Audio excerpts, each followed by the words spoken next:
Salut à tous.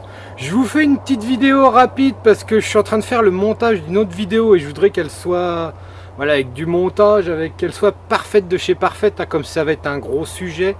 Donc voilà, je préfère prendre plus mon temps sur cette vidéo au niveau du montage. Donc pour vous faire patienter, parce que voilà, après je vous avais dit une vidéo par semaine, j'ai un peu du mal à m'y tenir. Sérieusement, j'ai du mal à m'y tenir, j'ai toujours des contretemps, voilà.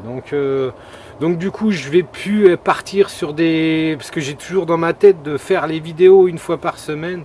Et du coup quand la semaine passe, je suis déçu parce que la vidéo n'est pas postée. Donc ce que je vais faire maintenant au niveau des vidéos, c'est que je vais vous faire des vidéos dès que possible. Donc voilà, je ne mets plus la pression au niveau de ces vidéos à dire que ce sera une fois par semaine. C'est dès que je peux, je vous en mets une. Donc là, j'avais décidé du coup de vous faire une petite parenthèse sur le SMI des Sarracenia. Parce que je vois des choses qui ne me plaisent pas forcément dans les commentaires, dans les posts et compagnie. Après, chacun fait sa méthode. Mais il y a des choses qui sont à comprendre sur le sujet. Donc, pour commencer, les Sarracenia sont là. Les fleurs sont vertes. Donc on ne touche pas aux fruits du moment que le fruit est vert, du moment que la fleur est verte. Moi je récolte la fleur dès que le fruit commence à se fendre. On voit un petit peu les graines au travers. Avant j'y touche pas. Il y a une autre personne du monde professionnel qui lui les coupe quand elles sont pas mûres. Alors peut-être que lui c'est sûr qu'il a l'habitude. Donc je pense que s'il fait comme ça, j'ai vu ça cette semaine là dans tes posts. Donc je pense que si tu le fais, c'est que ça marche. Mais moi personnellement, j'ai toujours eu cette habitude de récolter les fruits quand ils sont bien secs et qui se fendent. Comme moi, j'ai toujours peur que le fruit soit pas assez mûr. Si on récolte de la graine verte, logiquement, la graine n'est pas à maturité, donc il va falloir la laisser sécher entre guillemets dans du papier, plus ou moins. Donc voilà, moi ce que je fais, c'est que ma technique est comme ça, j'attends que les fruits soient bien secs et c'est vraiment les premières fleurs que j'ai ramassées. Tout ce qui est Flava, Leucophila, pour l'instant c'est même pas la peine d'y penser, c'est beaucoup trop vert. Donc on va patienter un petit peu. Donc une fois que ce fruit fend, que fait-on? C'est ce qui se demande beaucoup. Moi je prends les fruits, je les éclate, je filtre les graines pour avoir que les graines et je les sème directement. Directement je les sème. Logiquement avec les dernières chaleurs de septembre, les graines vont lever. Mais on peut les laisser passer à froid. Donc il y a plusieurs méthodes suivant si on est pressé ou pas. Donc si vous êtes pressé, moi ce que je fais c'est que je sème, ça va lever. Et après, une fois que c'est levé, attention quand on fait lever des graines aussi tard dans la saison, il faut derrière, moi personnellement ce que je vais faire c'est que je vais les replacer à 20 degrés. Donc pourquoi à 20 degrés en hiver? Aucune importance, c'est la germination qui commence seulement. Donc si votre plante n'a pas de période de dormance la première année, il n'y a pas de souci. Il n'y a pas de souci, ça va aller. Ne vous tapez pas dans l'esprit, obligatoirement mes Sarracenia doivent rentrer en dormance. Donc par contre, moi je vais mettre les graines à 20 degrés pour passer l'hiver. Pourquoi 20 degrés? Pour vous faire le schéma de la situation froide. Vos graines vont germer, vous allez avoir des petites plantules. Les petites plantules vont rester petites plantules pendant l'hiver. Donc elles vont attendre le mois de mai-juin pour refaire un nouveau cornet. Elles vont être en dormance, quoi. Alors que si on les met à chaud, la plante va continuer à avoir une croissance en hiver. Par contre, si on met à 20 degrés les Sarracenia, surtout ne le mettez pas à 20 degrés dans votre maison. Ça ne marchera absolument pas. Il faut être logique dans ce qu'on fait. On met 20 degrés, on veut de la croissance, les plantes doivent avoir du soleil direct ou de la LED hyper puissante dessus. C'est logique. Sinon, vous allez avoir des Sarracenia qui vont ramper au sol et qui vont finir par s'épuiser parce qu'ils n'auront que la chaleur et qui n'auront pas suffisamment de lumière. Donc si vous n'avez pas cette possibilité de leur donner ces 20 degrés en hiver avec une luminosité assez importante. Moi je vais les faire ici, donc elles sont en serre, donc elles ont la lumière naturelle qui est largement suffisante, et elles seront à 20 degrés, donc elles auront cette croissance continue, et on gagnera un an. C'est tout simple en fait, c'est pour ça qu'on fait ça. On va gagner un an parce que la petite pousse qui va se passer au démarrage, eh ben, elle va se faire l'hiver, et quand on va arriver au mai-juin, c'est là qu'elle va relancer des cornets beaucoup plus grands, hein, elle va continuer, alors que toute cette pousse en version classique, si je puis dire, avec une période de repos, toute cette pousse que vous n'aurez pas eu l'hiver, eh ben, vous l'aurez de mai jusqu'au gelée prochaine.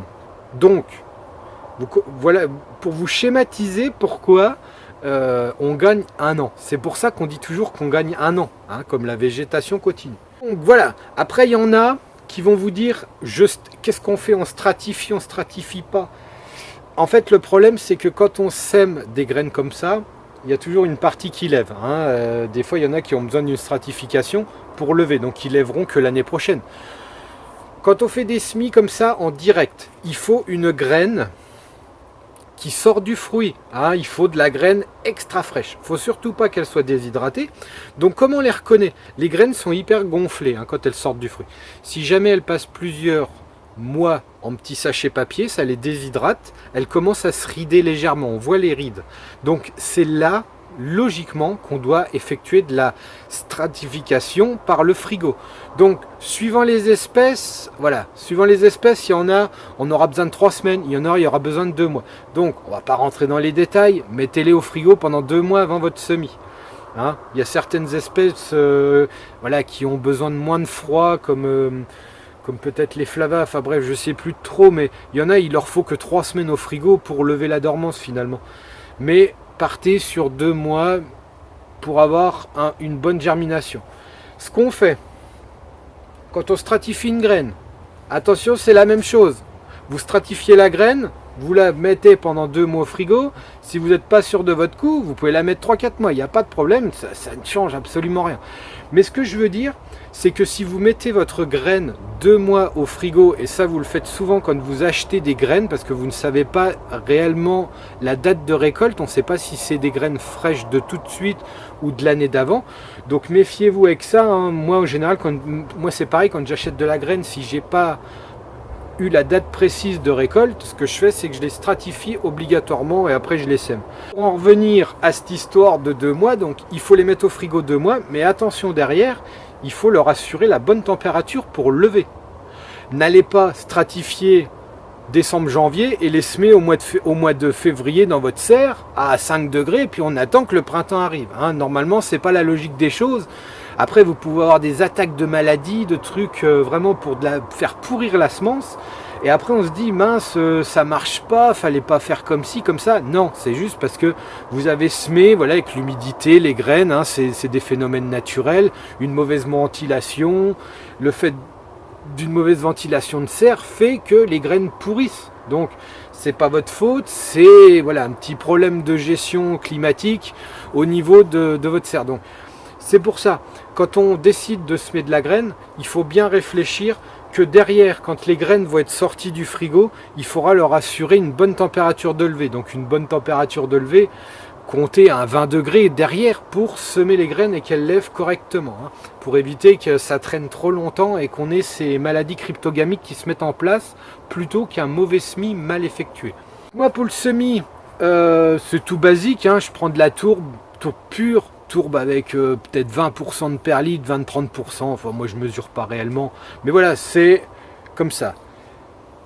Après, pour avoir une meilleure germination, je recouvre le semis de vermiculite, qu'on ne voie plus les graines, hein. Ne mettez pas 10 cm au-dessus de vos graines, normalement c'est 3 fois la hauteur d'une graine un semis. Donc moi je recouvre de vermiculite, on dit que les graines lèvent ont besoin de lever en étant au noir, donc la Sarracenia en fait partie. Donc je vais vous montrer une petite réalisation juste après de comment je fais. Et en ce qui concerne l'arrosage, et ben moi après je les passe en soucoupe et c'est hyper détrempé, hein. Je mets pas 1 ou 2 cm en dessous, moi je mets quasiment l'eau qui arrive quasiment à fleur de la surface, quand j'arrose, hein, je parle, quasiment à la surface de votre substrat de semis. Et puis après, avec le temps, suivant les chaleurs de la température de la journée, le niveau baisse, on remet de l'eau, on recommence, on arrive limite à la surface de votre semis, puis ça baisse, ça descend, voilà.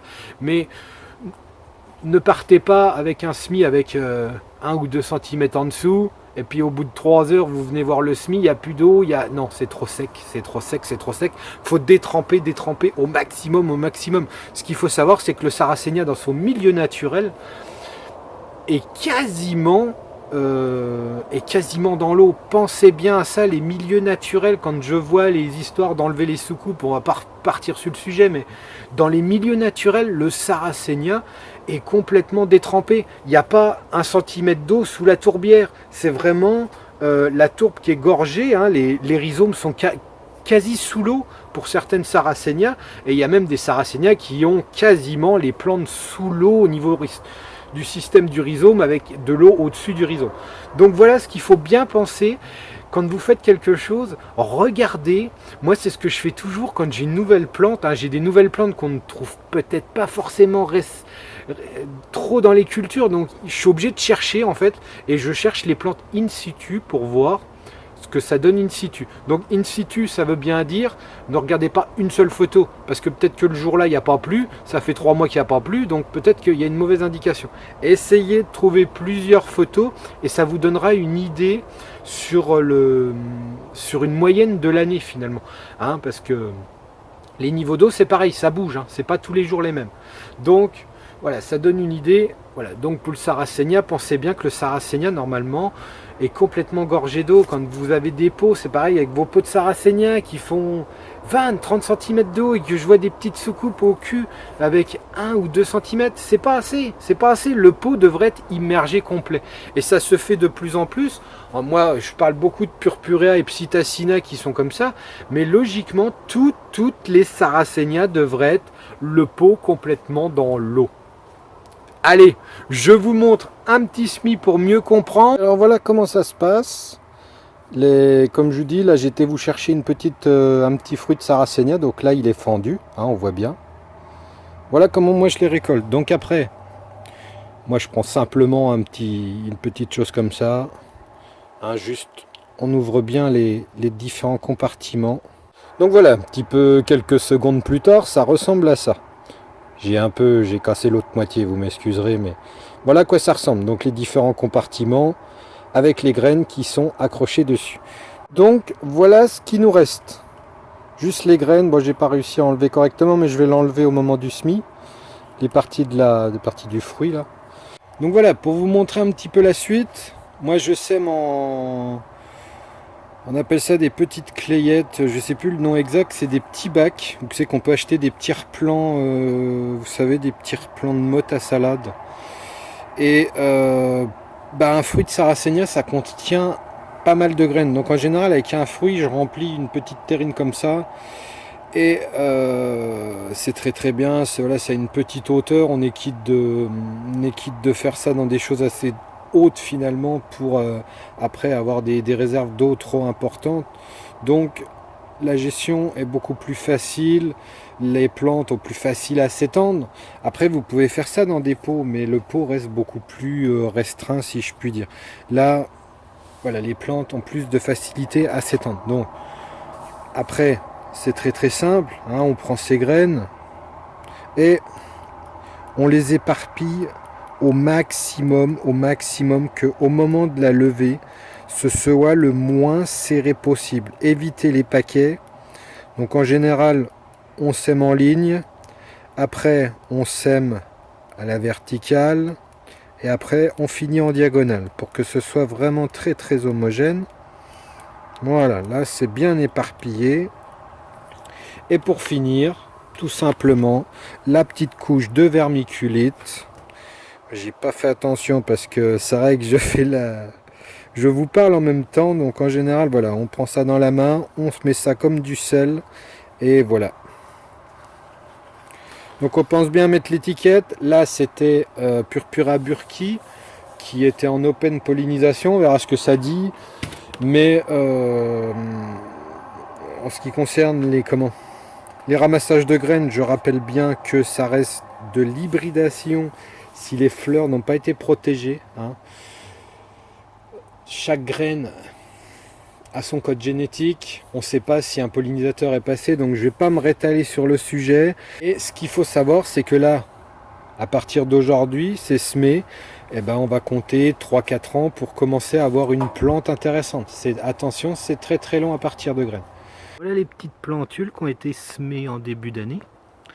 Donc comme c'est des graines que j'avais eues en début d'année, et ben obligatoirement elles sont passées par la case frigo. Hein, on n'a pas pu faire autrement, comme je les ai reçues en plein hiver. On va pas semer les graines au mois de décembre parce qu'on se doute bien qu'elles ne sont pas fraîches. Donc un petit passage frigo, semer quand les températures remontent, ou si on a la possibilité de mettre ça à 20 degrés avec une bonne luminosité. Et après ça lève pas trop mal, quoi. Donc vous voyez, quand on regarde un semis par exemple, et ben celui qui est au milieu, le central, peut-être que celui-là, on peut se dire qu'il sera beaucoup plus vigoureux parce qu'il se démarque des autres. Mais ça, au niveau des sélections, c'est comme celui-là. Voilà, celui-là est vachement plus évasé que les autres. Mais les sélections, ça ne se fait pas sous stade juvénile, hein. Il faut attendre 2-3 ans. Donc sur ce, je vous dis à la prochaine et en attendant, portez-vous bien.